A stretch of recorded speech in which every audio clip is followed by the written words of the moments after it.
Hi everyone, this is Evan Ross. Our topic for today is all about Mahler's method.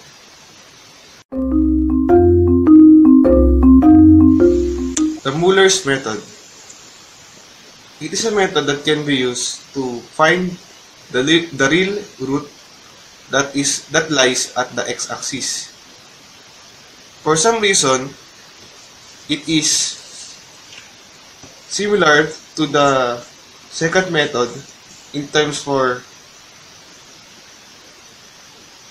assuming 3 points to the plane to find the true root from the x-axis. From the second method, it uses 3 points and it draws a straight line so that we can locate the root from this x-axis. But in the Muller's method, it uses a parabola to find the root. It is the parabola. Then it is the real root. To find the value of the root immediately. It is more suitable than the second method because the margin of error is lesser. But this time, we will be using 4 points instead of 3 points. The formulas that can be used in this method will be this.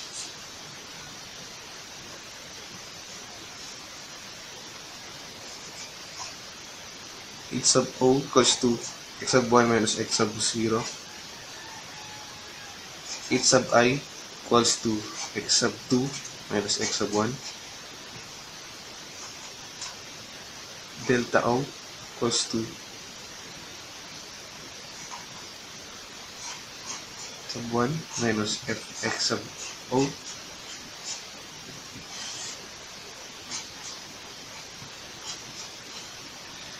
And delta I will be fx sub 2 minus fx sub I over x sub 2 minus x sub 1. For finding the ABC or the coefficients of the new equation, we get this.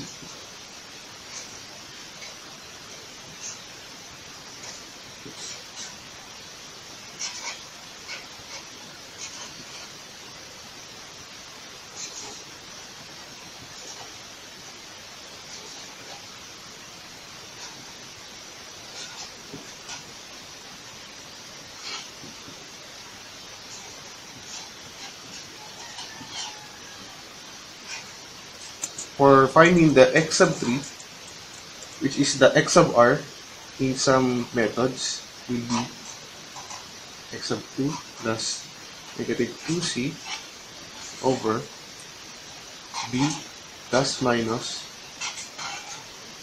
b squared minus 4ac.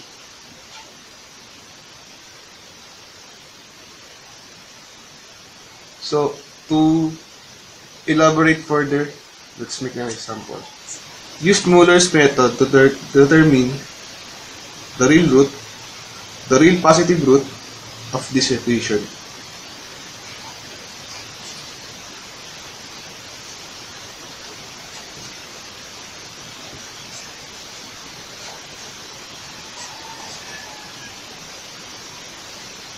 The x sub 0, x sub 1, and x sub 2 will be 4.5, 5.5,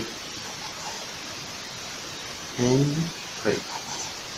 First, we must find the function of these variables.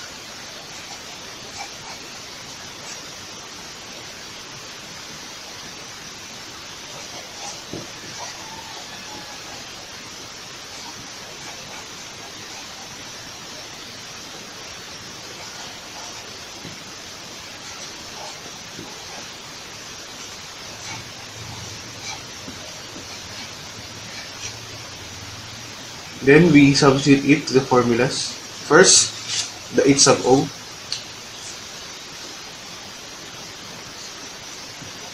x sub I minus x sub 0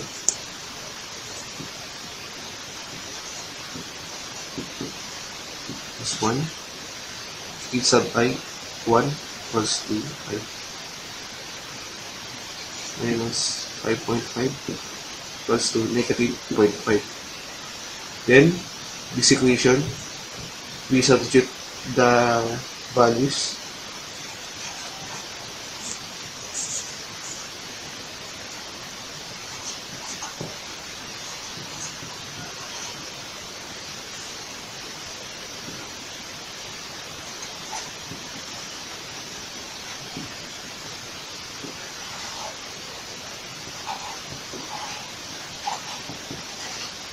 The answer will be 62.25 for the delta sub I equals to 48 minus 82.875 over 5 minus 5.5. We get the answer 69.75. After that, we substitute the values in these formulas A, B, and C. A will be delta sub I equals to 69.75 minus 62.85 over 0.5 plus 1 as this equation.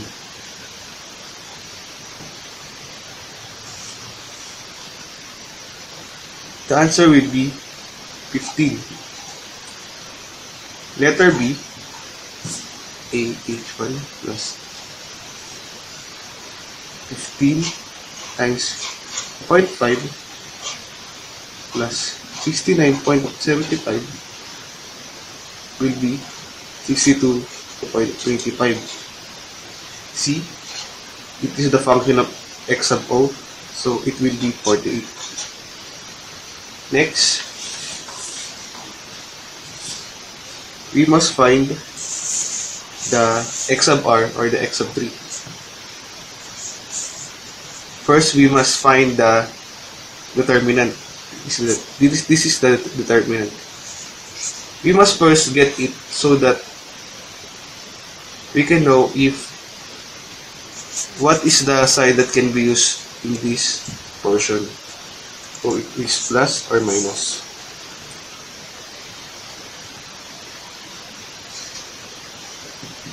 This is 2.25 as the b squared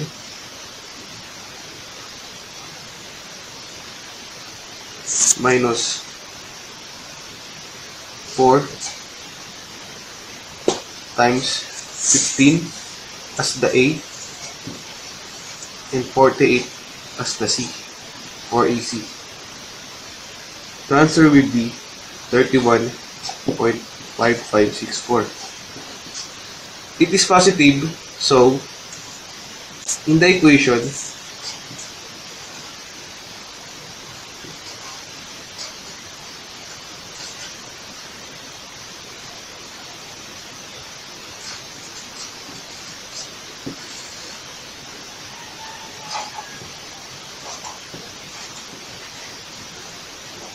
the sign will be positive in this answer.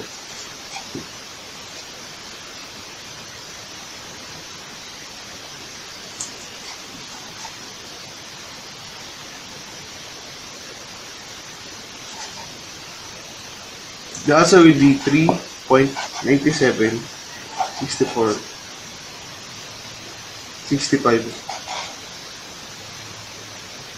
In order to get the true relative error, let's perform this.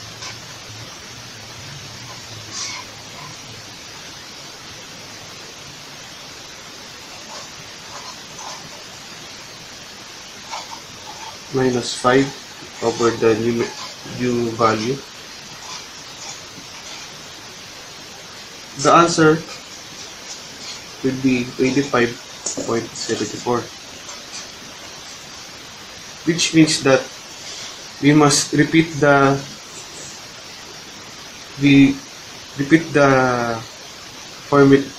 procedure, but this time the x sub o will be x sub 1, x sub 1 will be x sub 2, and x sub 2 equals to x sub 3. The values will be just adjust, and the x sub 2 will be the x sub 3 will be the new x sub 2. After 4 iterations, we get these answers: x sub r or x sub 3,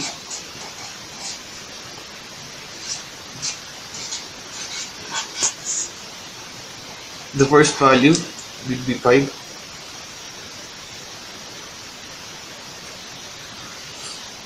Next equals the 3.9765 as we get it from the procedure.